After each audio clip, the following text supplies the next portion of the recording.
The countdown is on for the Iowa caucuses, which means it's crunch time for campaigns to garner the support they need from voters if they want to be leading the primary season. We're just over 3 weeks away from the caucus night on January 6th. Donald Trump is still leading the local polls, and Colorado's decision to remove him from the primary ballot, he could cause his big supporters to rally especially hard for him in other states. But it could also lead undecided Republicans to choose to go for a quote-unquote safer option. So on caucus night, it's still anyone's game. The website Real Clear Politics finds DeSantis in a distant second behind frontrunner Donald Trump. Nikki Haley follows DeSantis very closely in third place. Today, Local 5's Dana Cyril spoke exclusively with Florida Governor Ron DeSantis and one of his notable endorsements, Oklahoma Governor Kevin Stitt, about their final weeks leading up to caucuses. Dana?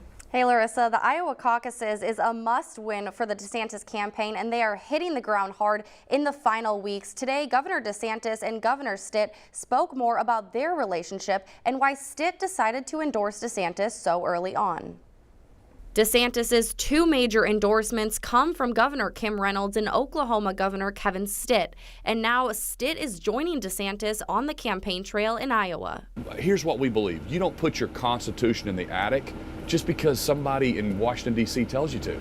We believe in freedoms and personal responsibilities. And so, DeSantis is the guy that can get this done, and he follows through on his promises. And I think that's what Iowans need to understand. Like Reynolds, Stitt's endorsement came early on in the race, and despite his support for Trump in previous elections, reports from KFOR in Oklahoma show criticism of this endorsement from Oklahoma legislators. He says DeSantis is clearly still the guy. I just came out, I just said, hey, DeSantis is the right guy. I know everybody in the race, and I know the guy that can actually get there, be there for 8 years, beat Joe Biden, and then also deliver on his promises. It's clearly Governor DeSantis. DeSantis continues to emphasize to him the polls don't matter. He has over 1,000 precinct captains across Iowa ready to try and pull in caucus goers, and DeSantis says he's confident that people will be convinced on caucus night because of out-of-state help, which sparked controversy weeks ago. People outside of Iowa don't necessarily appreciate how this is a process. It's not just send in a mail ballot. You're going there. Every candidate can have someone speak on their behalf.